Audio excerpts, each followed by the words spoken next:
Join ForumIAS Academy, trusted by hundreds of toppers, including IAS Rank 1 Shruti Sharma.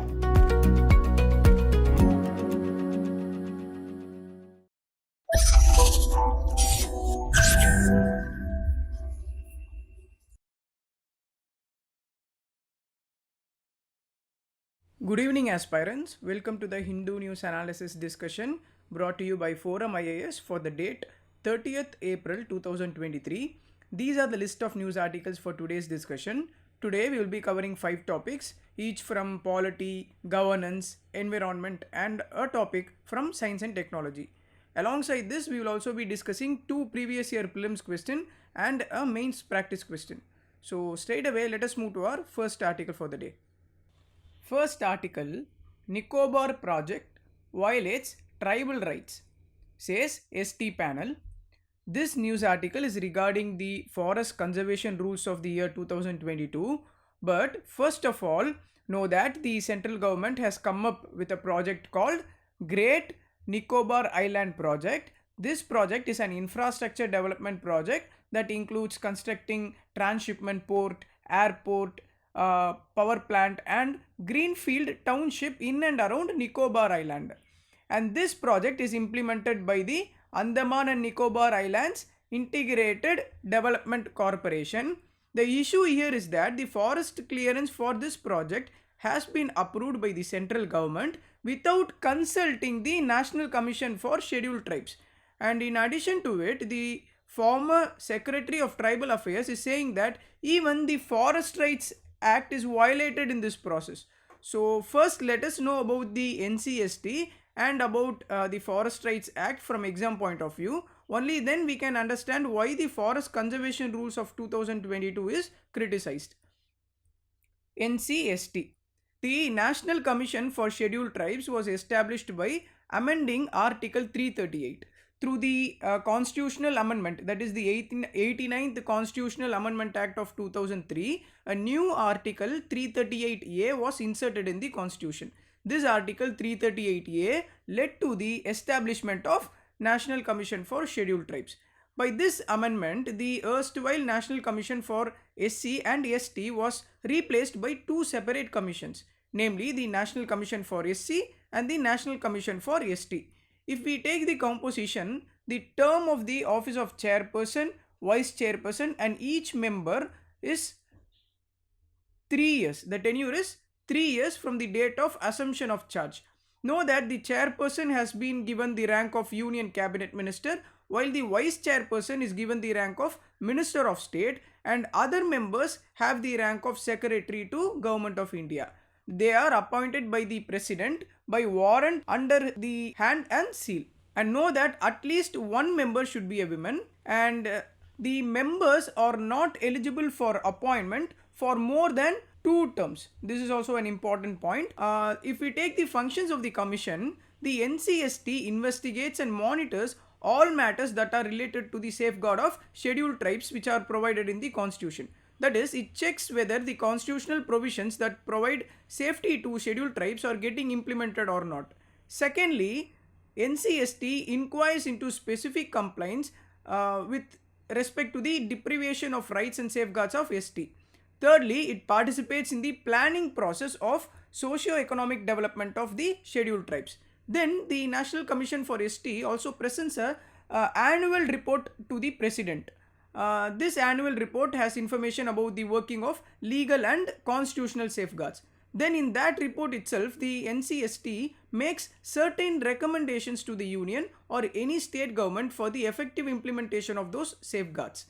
And know that the commission is vested with the power of civil court while investigating matters related to deprivation of ST rights. In addition to it, the central government and the state governments are required to consult the commission on all major policy matters affecting the scheduled tribes. But in this Nicobar infrastructure project matter, the National Commission for Scheduled Tribes was not consulted. That is one of the issue here. Now let us see about the Forest Rights Act. See, the Forest Rights Act of 2006 recognizes the rights of both the forest dwelling tribal communities and other traditional forest dwellers.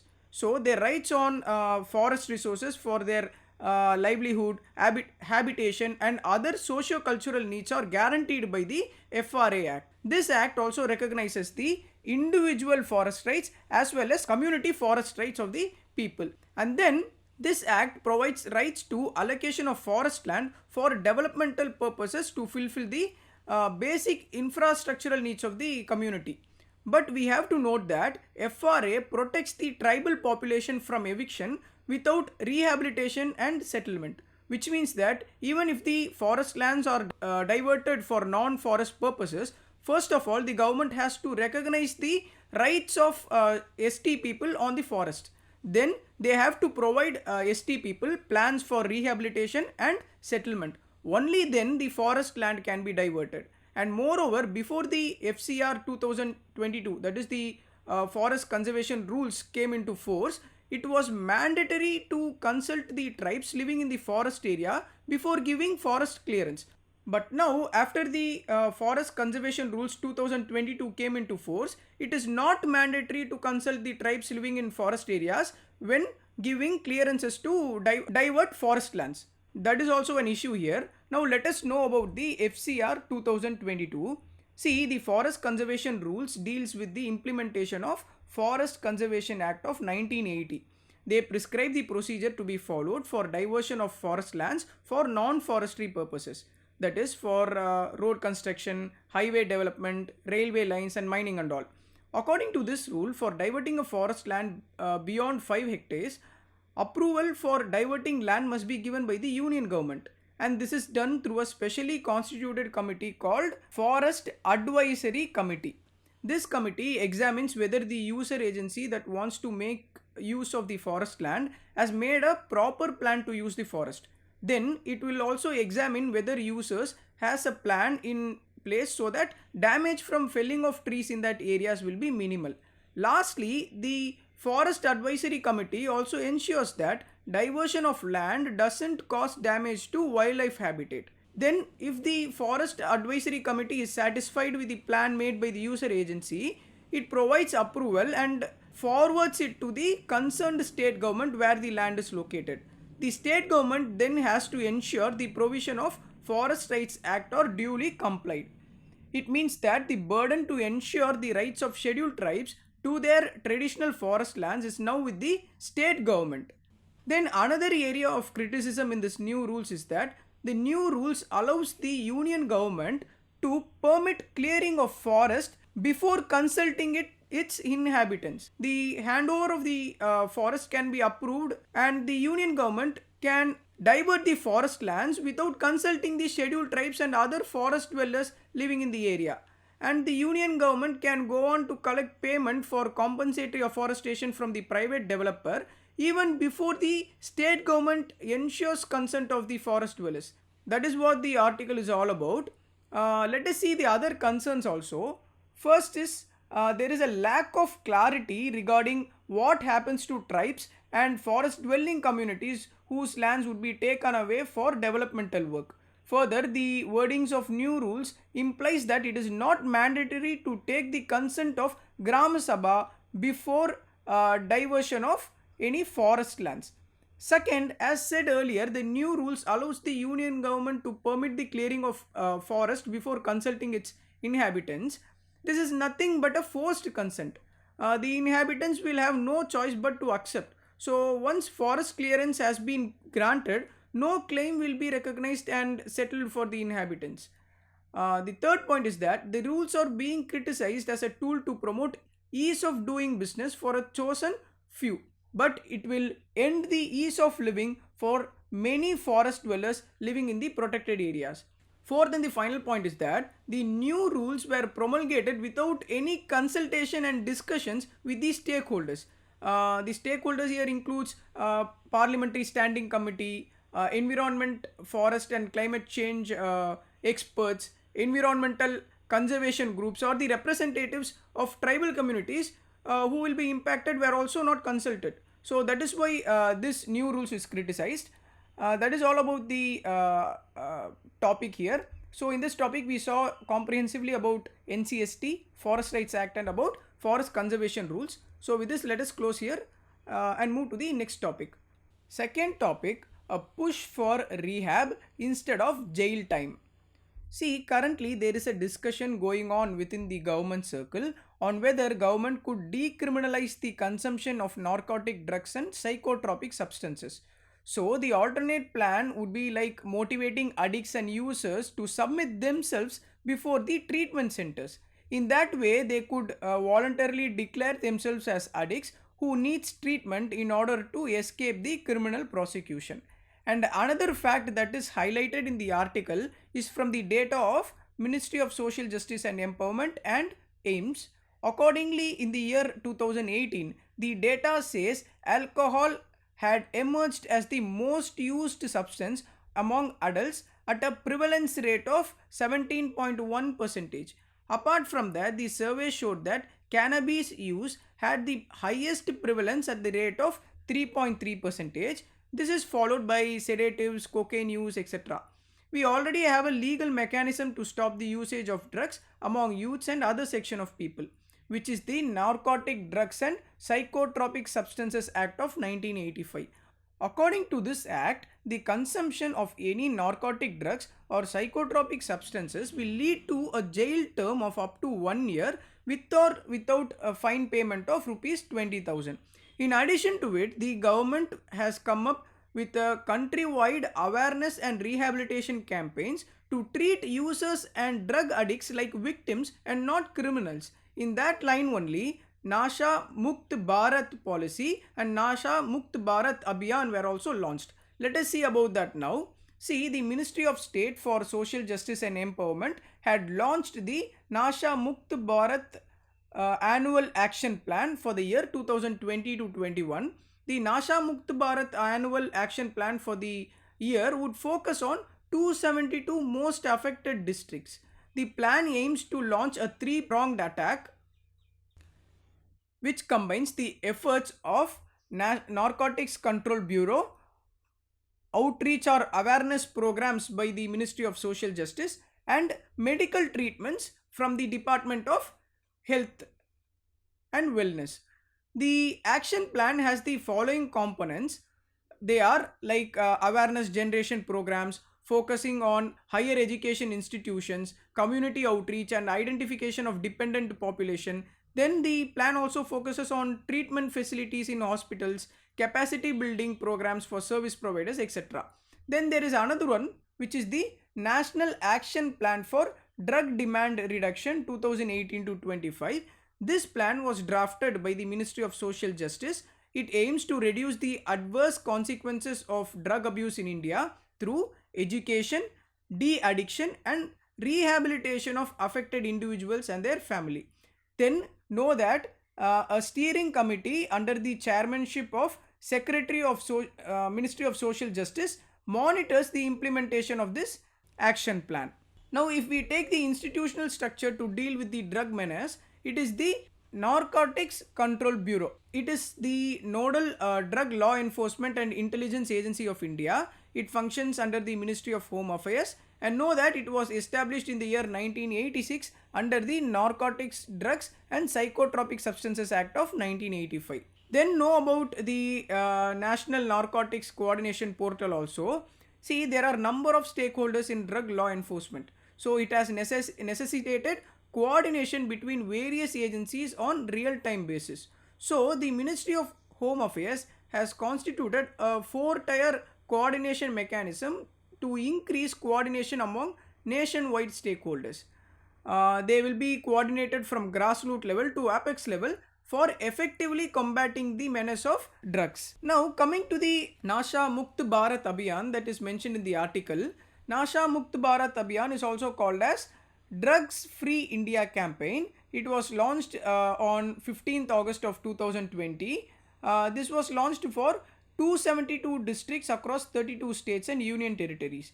These 32 states and union territories have been identified as the most vulnerable in terms of usage of drugs in the country. Then know that it is operational with the involvement of more than 500 voluntary organizations across the country, and these NGOs involved in the campaign are assisted financially under the National Action Plan for Drug Demand Reduction. Now, from mains point of view, let us know what all measures can be taken to address the drug menace in the country. First is to strengthen the law enforcement. The government should take measures to strengthen the law enforcement agencies involved in the drug control. It includes customs, NCB, and state police forces. This can include providing them with better training, technology, and resources. Next point is increasing international cooperation.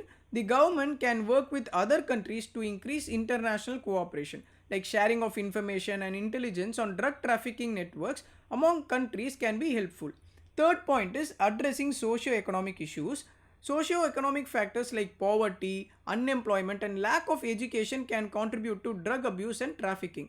Therefore, the government can address these issues through poverty reduction measures, employment generation schemes, and increasing the access to education. Last point is the improvement of border control.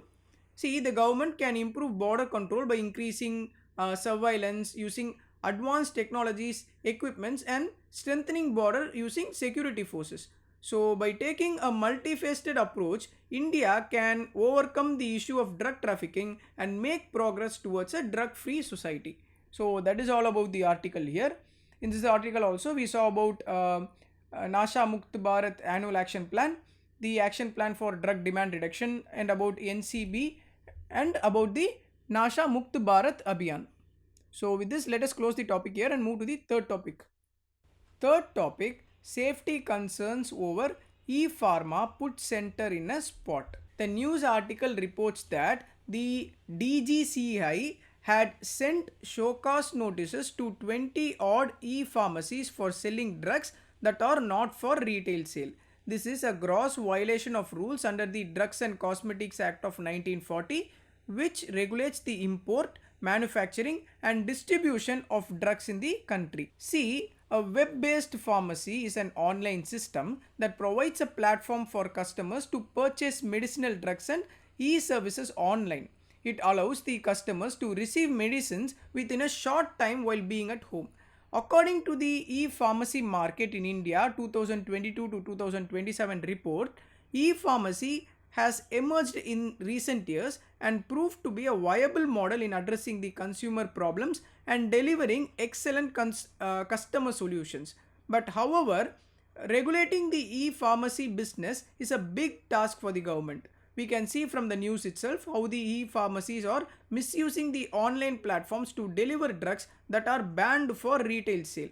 So from this article, let us know about the DGCI and about the Drugs and Cosmetics Act of 1940 that are mentioned in the article. See, the Central Drug Standard Control Organization is a primary regulatory body in India. It functions under the Directorate General of Health Services under the Ministry of Health and Family Welfare, and it is also the National Regulatory Authority of India. Know that it is empowered by the Drugs and Cosmetics Act of 1940 and also derives power from the Drugs and Cosmetic Rules of 1945. It ensures uniform implementation of the provisions of the Act and rules, so to ensure safety, rights and well-being of the patients. They know that under the Drugs and Cosmetics Act, the CDSCO is responsible for approval of drugs, conduct of clinical trials, also for laying down the standards for drugs. Then they also control the quality of imported drugs in the country. Then finally, they also coordinate activities of several state drug control organizations. In addition to it, along with the state regulators, CDSCO jointly responsible for the grant of licenses of certain specialized categories of critical drugs, like granting licenses of blood and blood products, IV fluids, vaccines and sera. That is all about the CDSCO. But how is the Drug Control General of India is associated with CSDCO? The Drug Control General of India is the head of the department of this Central Drug Standard Control Organization. So this is how the DGCI is associated with Central Drug Standard Control Organization. Now if we take the Drugs and Cosmetics Act, the Drugs and Cosmetic Act is the act of the Parliament of India which is enacted to regulate the import, manufacture and distribution of drugs in the country. The primary objective of the Act is to ensure that drugs and cosmetics are sold in India in a safer, effective, and it also conforms to state quality standards. Here, the Drugs and Cosmetic Rules of 1945, that is related to the Act, contains provisions for classifying drugs under given schedules. Then the rules also includes guidelines for storage, sale, display and prescription of each schedules. One more point to note here is that at the state level there are state drug regulatory authorities. No, these are statutory bodies that are created under the Drugs and Cosmetics Act of 1940 and they fall under the ambit of the respective health department of each state, which means that these state drug regulatory authorities are established by the act of the parliament but they function under the state government. So that is all about the article. In this article we saw about the Central Drug Standard Control Organization and also about the Drugs and Cosmetics Act which are mentioned in the newspaper article. With this, let us complete the third article here. Fourth topic, H5N1 kills 50 million birds, spreads to mammals. This news article talks about the H5N1 avian influenza virus. It says the world is witnessing one of the worst ever documented outbreak avian influenza H5N1 killing millions of birds this year. To substantiate it, it shares a fact where in the year 2023 alone, H5N1 caused deaths of over 3000 sea lions in Peru country. Then in the recent months, cases of human H5N1 infections have been reported from Ecuador, Cambodia and more recently in Chile. And 2 months back also there was a news regarding this where the Bass Rock Island, which is close to Scotland, got infected by avian influenza, which is also called as bird flu. And because of this, thousands of birds in the UK died and the disease spread involved intra-mammal transmission of H5N1. So it is said to be a major concern as the latest major avian flu outbreak in India happened in the year 2020-21. In India, we should know that bird flu spread through many states and it led to death of large number of wild birds. So in this line, let us know about the avian influenza from prelims angle.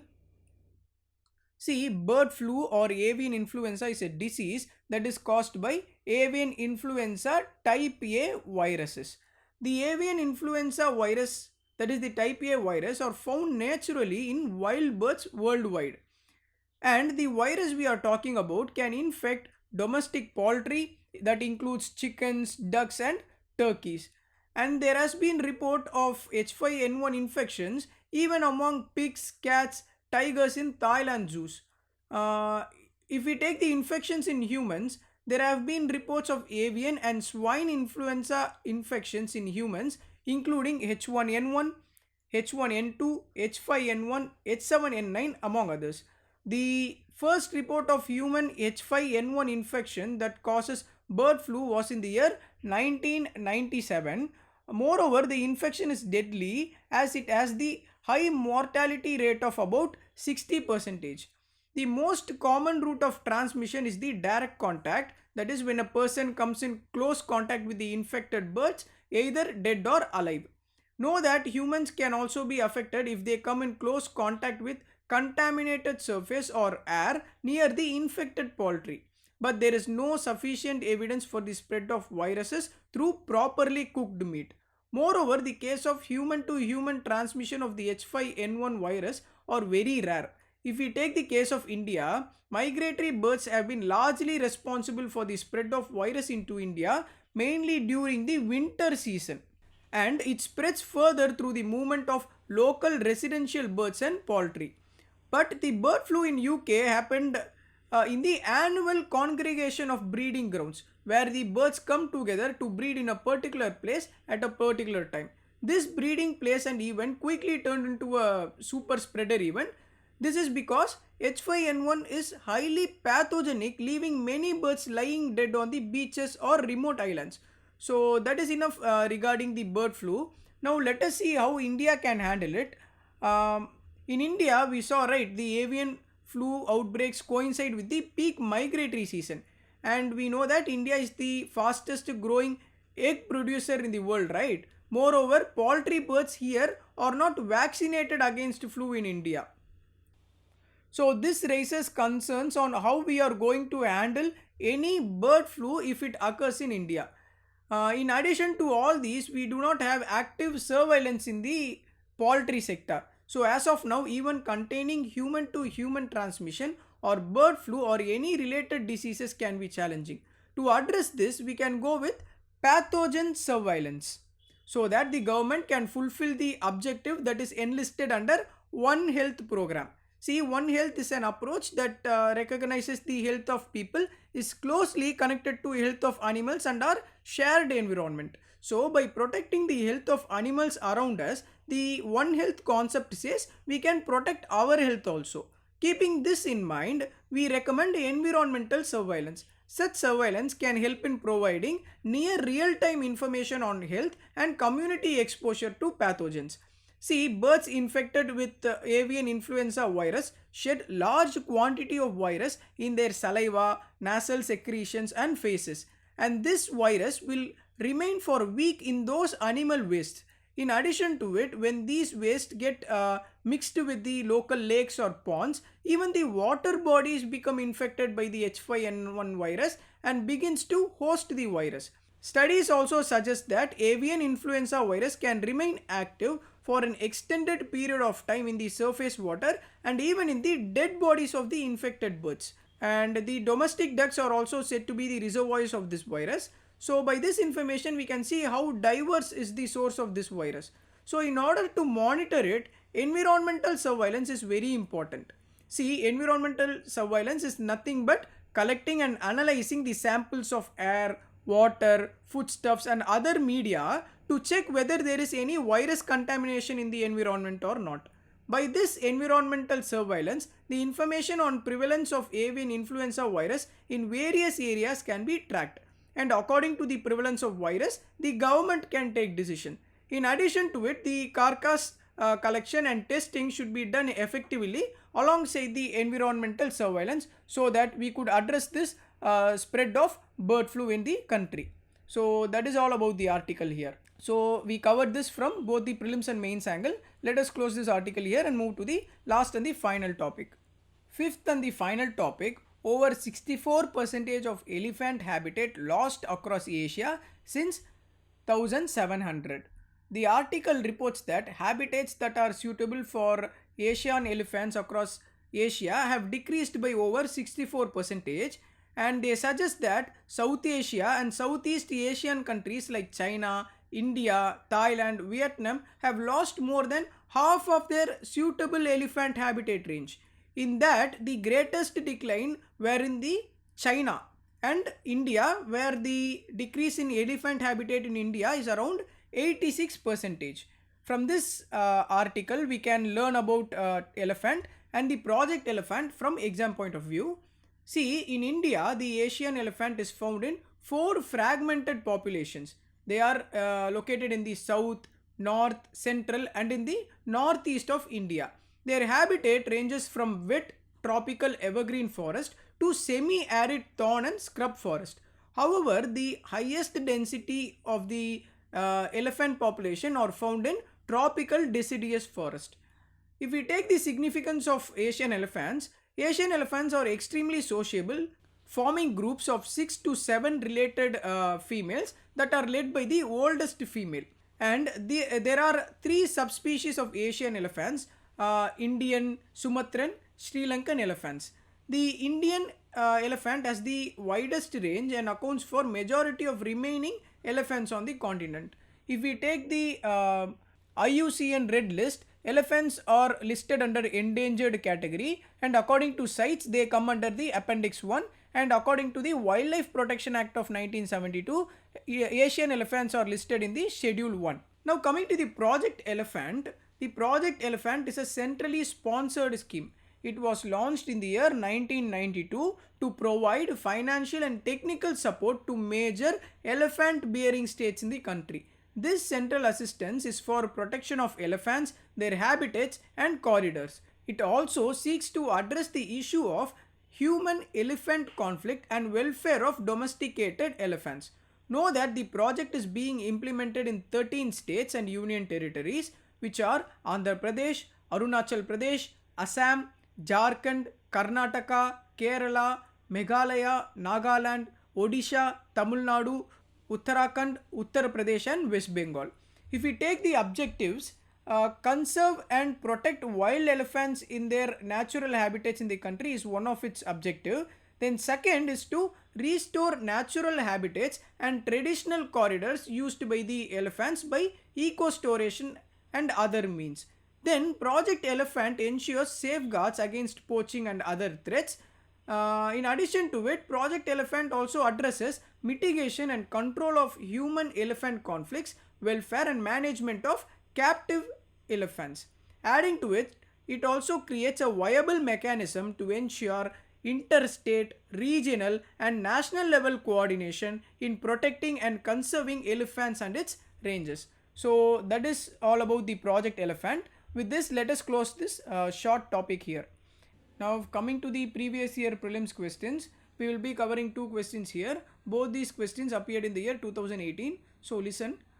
First question, with reference to India's decision to levy equalization tax on 6% on online advertisement services offered by non-resident entities, which of the following statements is or are correct? Statement 1, it is introduced as a part of Income Tax Act. Statement 2, non-resident entities that offer advertisement services in India can claim a tax credit in their home country under the Double Taxation Avoidance Agreement. The first statement says it is introduced as a part of Income Tax Act. See, equalization levy was introduced in India in the year 2016. The intention behind this taxation was to tax the digital transaction, that is to tax income that are accruing to foreign e-commerce companies benefiting from Indian market. It aims at taxing business to business transaction. So this is not a part of Income Tax Act. A separate legislation under the finance bill was enacted to implement this provision. So the first statement is wrong. Then global firms that offer such services in India cannot claim a tax credit in their home country under the Double Taxation Avoidance Agreement. So this is also wrong. So the answer for this question is option D, neither 1 nor 2. Now coming to the second question, consider the following statements. Statement 1, Aadhaar card can be used as a proof of citizenship or domicile. Statement 2, once issued, Aadhaar numbers cannot be deactivated or omitted by the issuing authority. Which of the statements given above is or are correct? The options given are option A 1 only, option B 2 only, option C both 1 and 2, option D neither 1 nor 2. See, Aadhaar card cannot be used as a proof of citizenship or domicile. Since Aadhaar card is issued to all residents of the country, so it cannot be a proof of citizenship. This statement is wrong. Then the second statement says Aadhaar numbers cannot be deactivated. No, according to the Aadhaar Act regulation, individuals' Aadhaar number may be omitted permanently or deactivated temporarily by the Unique Identification Authority of India. So the neither 1 nor 2. Now coming to the mains practice question. Increasing drug menace across northern states in India, strict laws and coordination among various states. Comment. So with this, we have come to the end of the news articles and previous year questions discussion. Let us wind up our discussion here. If you like the method of teaching and if you can understand the concepts well, please give a like, comment, share and subscribe to ForumIAS Academy in various social media platforms for further update. Thank you for listening.